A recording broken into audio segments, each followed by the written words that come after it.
Hello friends, welcome for today class.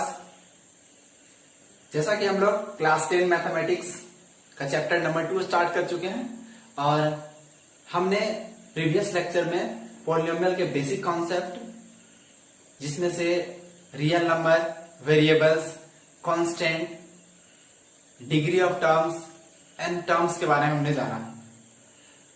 और आज के क्लास को या पॉलिनोमियल के कॉन्सेप्ट को समझने के लिए आप प्रीवियस लेक्चर को एक बार जरूर देखें।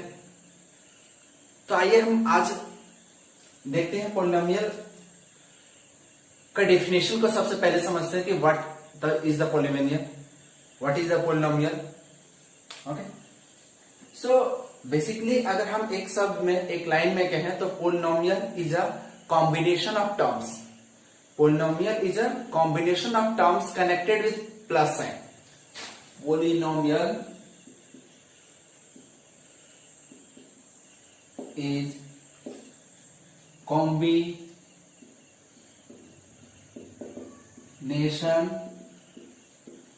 of terms connected with plus sign. Okay fine. So हमने यहां क्या देखा कि पॉलिनोमियल हमारा कॉम्बिनेशन ऑफ टर्म्स है और अलजेब्रा में टर्म्स किसको कहेंगे ये हम प्रीवियस लेक्चर में बहुत अच्छे से क्लियर कर चुके हैं एग्जांपल के साथ। तो टर्म्स को समझने के लिए आप पिछले लेक्चर को देखें। सो एक हम एग्जांपल लिखते हैं यहां पे, like 6x plus 8x square. So this is the example। अब यहां हम देखेंगे कि ये पॉलिनोमियल है या नहीं। सो हमने क्या बोला, कॉम्बिनेशन ऑफ टर्म्स। सो सबसे पहले हम ये जांचेंगे कि ये दोनों टर्म्स है या नहीं। सो अगर हम 6x की बात करें तो 6 is a real number and x to the power 1 means x is a variable and the power of variable is 1 and that is non negative integer. So इसका मतलब ये हुआ कि 6x हमारा एक टर्म्स है। आइए हम दूसरे टर्म को समझते हैं कि ये टर्म्स का डेफिनेशन के अंदर आएगा या नहीं। तो 8x स्क्वायर, अगेन यहां पे 8 हमारा एक रियल नंबर है, x वेरिएबल है और उसपे जो पावर है वो 2 है और 2 क्या है, हमारा एक नॉन नेगेटिव इंटीजर है। It means according to the concept of terms 8x square is also terms and these two terms are connected with positive signs. These two terms are connected with positive terms. It means it is a polynomial. आइए हम यहां देखें, हमने यहां पे सिर्फ 2 terms के polynomial को देखा। अब हम सवाल उठता है कि पॉलिनोमियल में कितने टर्म्स होंगे। तो पॉलिनोमियल आपका एक टर्म्स का भी हो सकता है, 2 टर्म्स का भी हो सकता है, 100 टर्म भी हो सकते हैं, लाखों टर्म्स भी हो सकते हैं, कोई लिमिटेशंस नहीं है। ओके, सो बहुत बार लोगों को कंफ्यूजन होता है कि क्या एक टर्म्स होंगे तो वो पॉलिनोमियल कहलाएगा या नहीं। ऑफ कोर्स वो पॉलिनोमियल कहलाएगा। ओके, अब हम यहां पे थोड़ा सा समझते हैं कॉफिशिएंट का कॉन्सेप्ट को समझते हैं। इसी एग्जांपल में हम देखते हैं तो यहां पे देखिए 6x प्लस 8x स्क्वायर है। तो basically coefficient is the real number. Coefficient would be a real number multiplied with the variable. Variable के साथ जो भी रियल मल्टीप्लाइड होगा विथ साइन। ध्यान रखिएगा, यहां ध्यान रखने वाले सबसे इंपॉर्टेंट बात है कि वो साइन के साथ होगा। ओके, सो यहां पे 6x में आपका कोएफिशिएंट जो होगा x का वो क्या होगा, कोएफिशिएंट पहले टर्म में कोएफिशिएंट और 6 है। दूसरे में अगर हम यहां पे कोएफिशिएंट की बात करें तो 8। कुछ और एग्जांपल हम लोग लेते हैं, लाइक 6x3। अगर यहां पे हम बात करें तो यहां पे कोएफिशिएंट कितना है, तो इसको हम लोग ऐसे लिखेंगे प्लस माइनस 6x3। ओके, सो यहां पे हमारा जो है माइनस कोएफिशिएंट कितना है, -6x। ओके, तो हमने यहां बहुत अच्छे से समझ लिया और ये कोएफिशिएंट हमारा क्या होगा, एक रियल नंबर होगा। इस बात को आपको ध्यान रखना है।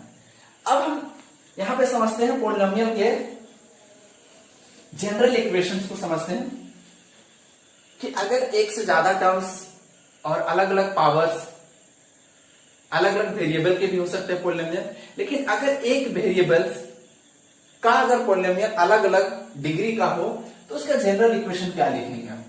सो जनरल इक्वेशन आप यहां देखेंगे, जनरल इक्वेशन हम यहां पे लिखने जा रहे हैं, ठीक है। So p x would be a nought plus a one x plus a two x plus a three x. So यहां पे पावर इंक्रीज करेगा, okay, dot dot dot plus a n x n, और n क्या हो सकता है? n कुछ भी हो सकता है, कितना भी हो सकता है, बट n पे एक कंडीशन था, n should be non negative integer, non negative integer. ये आपका n पे जो है वो कंडीशन लागू होगा, ओके। n पे ये कंडीशन आपका लागू होगा, ओके। और a nought, a one, a two, a three, यहां पे क्या होगा? ये सारे रियल नंबर होंगे। क्या होंगे? A nought, a one, a two, a three, dot dot a n, ये सारे क्या होंगे? Real number, okay. तो ये हमारा जनरल इक्वेशन, जिसमें से हम कितने भी टर्म्स को हम लिख सकते हैं। अब हम कुछ एग्जांपल्स लेते हैं और उसको लिखने के तरीके के बारे में हम बात करेंगे। सपोज दैट एक एग्जांपल हमने लिया, -7x plus 6x² plus 8x। अब सपोज दैट झारखंड का कोई बंदा है जिसने ऐसा लिखा, दूसरे स्टेट का कोई बंदा है जिसने क्या किया, इसको इस तरह से लिख दिया, किसी तीसरे जगह के या तीसरे स्टेट के किसी बंदे ने इसको क्या किया, 8x³ को पहले लिख दिया, 7x को बीच में लिखा और 6²।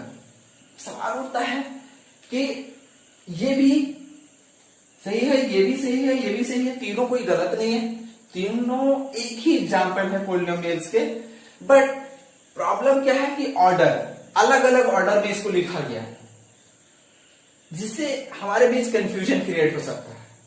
तो इसको हम लोग कॉमन बनाने के लिए इसका एक स्टैंडर्ड फॉर्म हम लोग लिखेंगे, और स्टैंडर्ड फॉर्म लोग क्या ध्यान देंगे कि जो हमारा हाईएस्ट पावर होगा उसको हम सबसे पहले लिखेंगे, दैट मीन्स उसके बाद वाला पावर, उससे नीचे हम लोग धीरे धीरे टर्म्स को अरेंज करके लिखेंगे, दैट मीन्स डिक्रीजिंग ऑर्डर।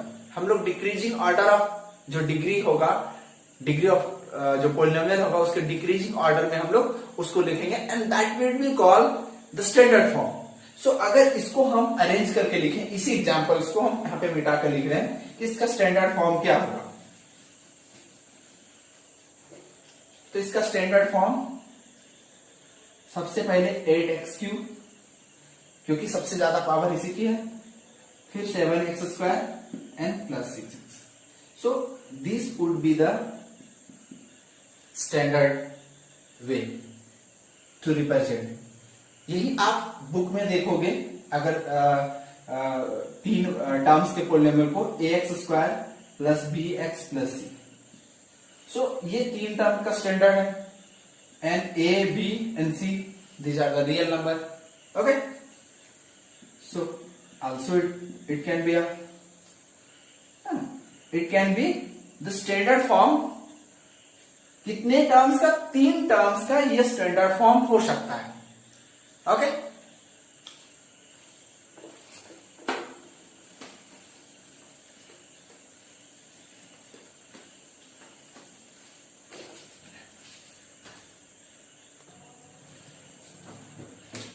अब आइए यहां पे हम लोग कुछ एग्जांपल्स देखते हैं और हम पहचानेंगे इन एग्जांपल्स के थ्रू कि ये पोलिनोमियल है या नहीं, या पोलिनोमियल के क्राइटेरिया को ये फुलफिल कर पा रहे हैं कि नहीं। सो पहला एग्जांपल हमारा है 3x - 9। तो इसको स्टैंडर्ड हम लोग लिखेंगे 3x प्लस -9। ओके, सो ये दोनों हमारा सबसे पहले आइडेंटिफाई करेंगे ये टर्म है कि नहीं।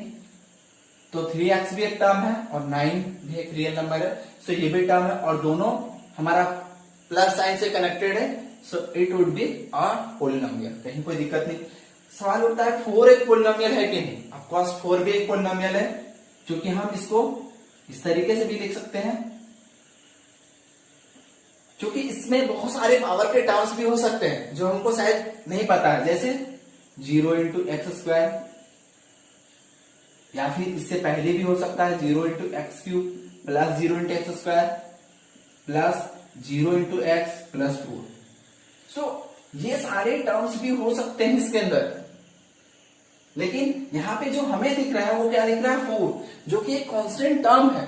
हम क्या बोल रहे हैं, कांस्टेंट टर्म, दैट मीन्स ये टर्म है, और अगर टर्म एक भी होगा तो भी वो पोलिनोमियल होगा, दैट मीन्स 4 हमारा पोलिनोमियल होगा। अगर हम तीसरे एग्जांपल्स की बात करें तो तीसरे एग्जांपल में 3x square minus 2x plus 4, इसको स्टैंडर्ड फॉर्म में लिखेंगे 3x square plus minus 2x plus 4। 3x square यहां पे चलिए, तो यहां स्टैंडर्ड फॉर्म में हम ऑलरेडी लिख चुके हैं, तो अगर इसको देखेंगे तो यहां पे 3 रियल नंबर है और x हमारा वेरिएबल, उस पे पावर जो हमारा है वो नॉन नेगेटिव इंटीजर है, सो ये एक टर्म है। दूसरा ये भी एक टर्म है, क्योंकि यहां पे भी रियल नंबर है और वेरिएबल पे पावर हमारा नेगेटिव इंटीजर है। तीसरा जो टर्म है हमारा वो क्या है, कांस्टेंट टर्म है। सो ये 3 टर्म का एक पोलिनोमियल है, सो दिस इज पोलिनोमियल। अगर बहुत लोगों को यहाँ ये इक्वेशन देखकर कंफ्यूजन हो रहा होगा, क्योंकि यहाँ √2 आ गया, बट कंफ्यूज होने का जरूरत नहीं है, क्योंकि √2 भी एक रियल नंबर है। Okay, so real number multiplied with coefficient and the power of coefficient is non negative integer. इसको स्टैंडर्ड फॉर्म में हम लिखेंगे तो that would be plus minus x plus 3। सो यहां से हम कोफिशिएंट भी निकाल सकते हैं, है ना, साथ ही साथ हम कोफिशिएंट के कॉन्सेप्ट को भी क्लियर करते जा रहे हैं। तो यहां पे अगर देखेंगे तो इस वेरिएबल के साथ हमारा क्या मल्टीप्लाइड है, √2, सो इसका कोफिशिएंट क्या होगा, √2 होगा। दूसरा, हमने पहले ही बोला कि साइंस के साथ कंफ्यूज नहीं होने के लिए आप स्टैंडर्ड फॉर्म इक्वेशन को लिख दो, आपका कोफिशिएंट बहुत ही आसानी के साथ और 100% सही निकलेगा। और यहां पे क्या है, कोफिशिएंट आपका -9 निकल जाएगा, और चूंकि यहां पे ये कांस्टेंट टर्म है, सो इट इज 3। 0, क्या 0 एक पोलिनोमियल है या नहीं, ये बहुत बड़ा कंफ्यूजन है लोगों के दिमाग में कि 0 पोलिनोमियल है कि नहीं। तो सबसे पहले हम ये देखते हैं कि 0 को हम कैसे स्टैंडर्ड फॉर्म में लिखेंगे। सो 0 into x, it would be 0 into x square. तो सवाल उठता है कि हमने जब बात किया था टर्म्स का, है ना, टर्म्स की बात की थी तो हमने बोला था कि 0 भी एक टर्म है। ओके, सो अगर 0 एक टर्म है, इसका मतलब ये भी एक पोलिनोमियल कहलाएगा। सो 0 is a polynomial of a single term. एक लास्ट एग्जांपल है, यहां पे हम लोग देखेंगे, इसको स्टैंडर्ड फॉर्म में हम पहले लिखते हैं 3x to the power -1/3 plus 9। Okay, so bracket में हम माइनस लेंगे और x। यहां पे आप ध्यान देंगे कि 3 तो हमारा रियल नंबर है, बट वेरिएबल पे जो पावर है वो नेगेटिव है। सो हम जो टर्म्स का कॉन्सेप्ट पढ़े हैं प्रीवियस लेक्चर से और आज के क्लास में भी हमने देखा एग्जांपल के थ्रू, तो ये माइनस मतलब नॉन नेगेटिव नहीं है, नेगेटिव है।